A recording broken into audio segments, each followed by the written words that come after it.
Hello everyone, आप सभी को आज के इस सामाजिक विज्ञान विषय के पाठ्य योजना में एक बार फिर से बहुत बहुत स्वागत है। आज के इस पाठ्य योजना में हम देखेंगे सामाजिक विज्ञान विषय की पाठ्य योजना और विषय है इतिहास। तो चलिए दोस्तों शुरू करते हैं आज का पाठ्य योजना। तो सबसे ऊपर आप देख सकते हैं सामाजिक विज्ञान विषय की पाठ्य योजना संख्या 39 लिखा हुआ है।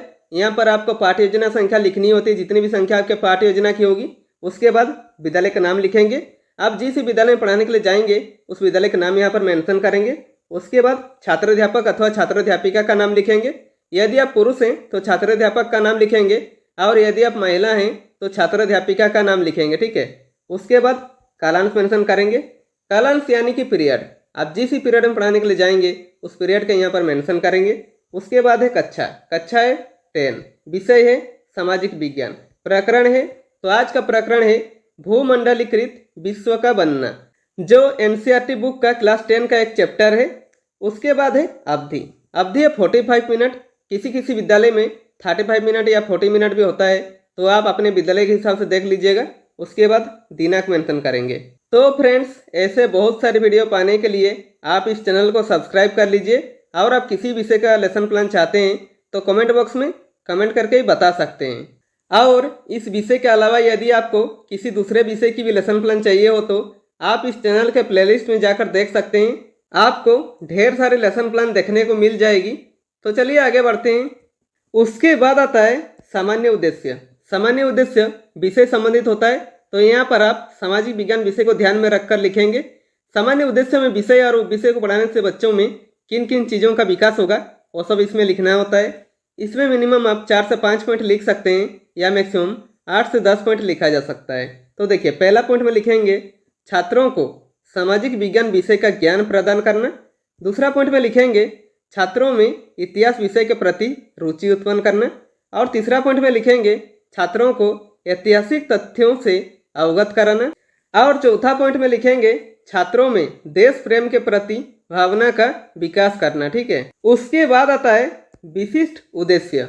विशिष्ट उद्देश्य कुछ ऐसे उद्देश्य जो कि टॉपिक से रिलेटेड उद्देश्य होता है, यानी कि छात्राध्यापक के द्वारा छात्रों को पढ़ाने के बाद छात्रों में क्या क्या बिहेवियर में चेंज आएंगे और किन किन चीज़ों में विकास होगा, वो हमारे विशिष्ट उद्देश्य के अंदर इंक्लूड होते हैं। ठीक है।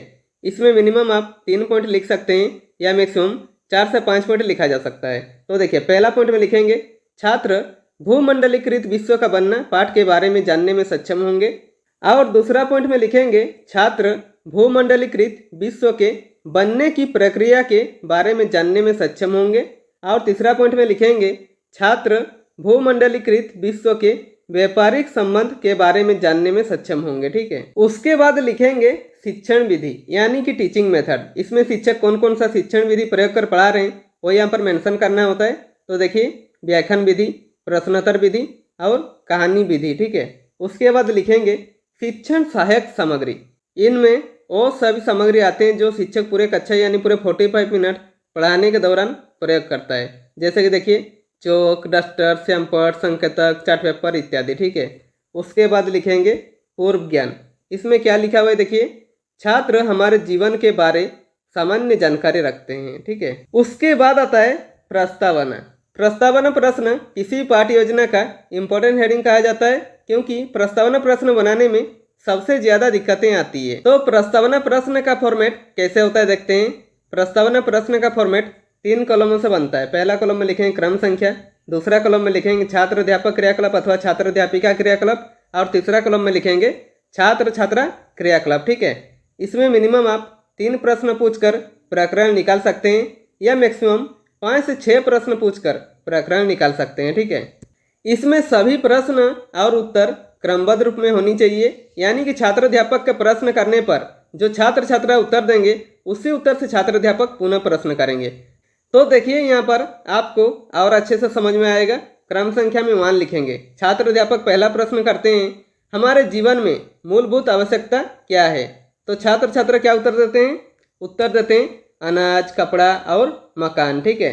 उसके बाद छात्र अध्यापक दूसरा प्रश्न करते हैं, अनाज और कपड़ों का आयात और निर्यात किस माध्यम से किया जाता है। तो छात्र छात्रा क्या उत्तर देते हैं? उत्तर देते हैं व्यापार के माध्यम से किया जाता है। ठीक है। उसके बाद छात्र अध्यापक तीसरा प्रश्न करते हैं, प्राचीन काल में व्यापार कहाँ तक फैला था? तो छात्र छात्रा क्या उत्तर देते हैं? उत्तर देते हैं पूरे विश्व भर में फैला था। ठीक है। उसके बाद छात्र अध्यापक चौथा प्रश्न करते हैं, भूमंडलीकृत विश्व का बनना पाठ से आप क्या समझते हो?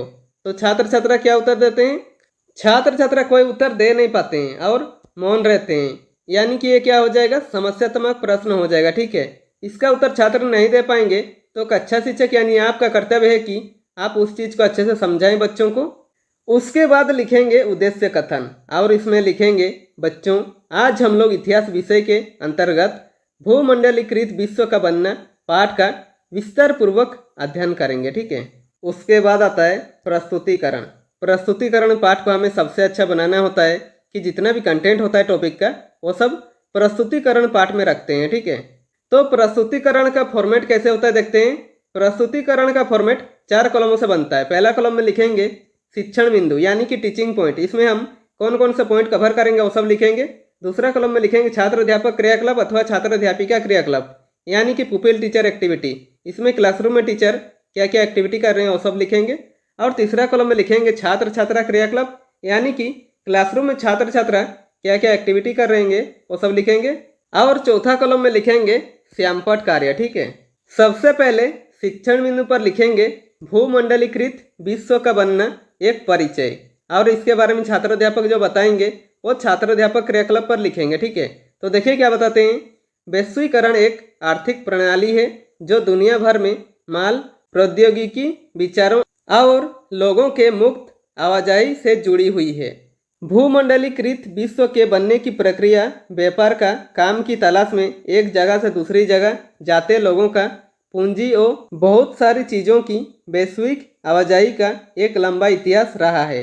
प्राचीन काल से ही यात्री, व्यापारी, पुजारी और तीर्थयात्री ज्ञान, अवसरों और आध्यात्मिक शांति के लिए या उत्पीड़न जीवन से बचने के लिए दूर दूर की यात्राओं पर जाते रहे हैं। अपनी यात्राओं में ये लोग तरह तरह की चीज़ें, पैसा, मूल्य, मान्यताएं, हुनर, विचार, आविष्कार और यहाँ तक कि कीटाणु और बीमारियाँ भी साथ लेकर चलते रहे हैं। 3000 ईसा पूर्व में समुद्री तटों पर होने वाले व्यापार के माध्यम से सिंधु घाटी की सभ्यता उस इलाके से जुड़ी हुई थी जिसे आज हम पश्चिमी एशिया के नाम से जानते हैं। भूमंडलीकरण की शुरुआत 1990 के दशक में हुई थी। ठीक है। और छात्र छात्रा क्रियाकलाप पर लिखेंगे, छात्र छात्रा ध्यानपूर्वक सुनेंगे और समझेंगे। और श्यामपट कार्य पर छात्र अध्यापक जो पढ़ा रहे हैं उसे शॉर्ट में लिख दीजिएगा ताकि जो बच्चे ध्यान से सुन नहीं रहे उन्हें भी अच्छे से समझ में आ जाए। तो हेडिंग देंगे भूमंडलीकृत विश्व का बनना एक परिचय। पहला पॉइंट में लिखेंगे भूमंडलीकृत विश्व के बनने की प्रक्रिया व्यापार का काम की तलाश में एक जगह से दूसरी जगह जाते लोगों का पूंजी और बहुत सारी चीज़ों की वैश्विक आवाजाही का एक लंबा इतिहास रहा है। और दूसरा पॉइंट में लिखेंगे भूमंडलीकरण की शुरुआत 1990 के दशक में हुई थी। ठीक है। उसके बाद आता है बोधात्मक प्रश्न। इसमें छात्र अध्यापक बच्चों जो पढ़ा रहे हैं बच्चों को कितनी समझ में आ रहा है ये जानने के लिए बीच बीच में 1 या 2 प्रश्न करते हैं।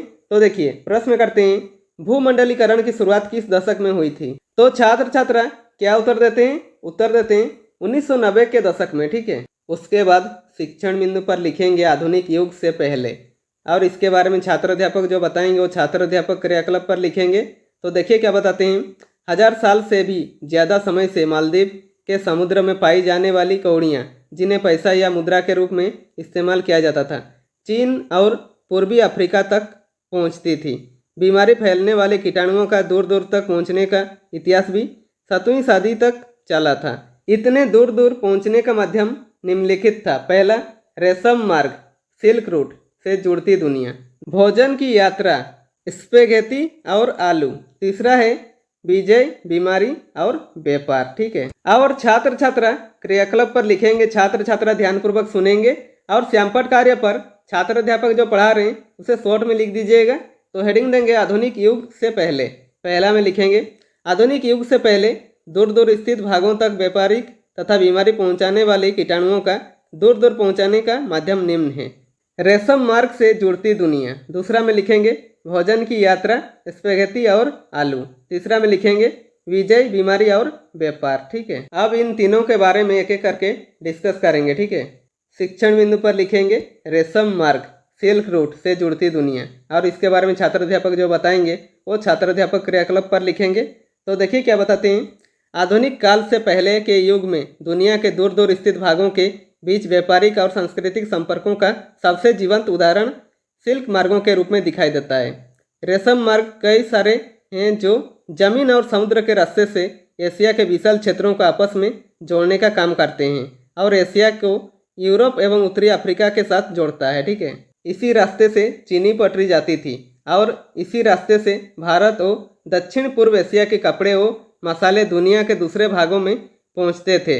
वापसी में सोना चांदी जैसी कीमती धातुएं यूरोप से एशिया पहुंचती थी। और छात्र छात्रा क्रियाकलाप पर लिखेंगे। छात्र छात्रा ध्यानपूर्वक सुनेंगे और समझेंगे। और श्यामपट्ट कार्य पर छात्र अध्यापक जो पढ़ा रहे हैं उसे शॉर्ट में लिख दीजिएगा। तो हेडिंग देंगे रेशम मार्ग सिल्क रूट से जुड़ती दुनिया। और इसमें लिखेंगे रेशम मार्ग कई सारे हैं जो जमीन और समुद्र के रास्ते से एशिया के विशाल क्षेत्रों को आपस में जोड़ने का काम करते हैं एवं एशिया को यूरोप एवं उत्तरी अफ्रीका के साथ जोड़ता है। ठीक है, उसके बाद आता है बोधात्मक प्रश्न।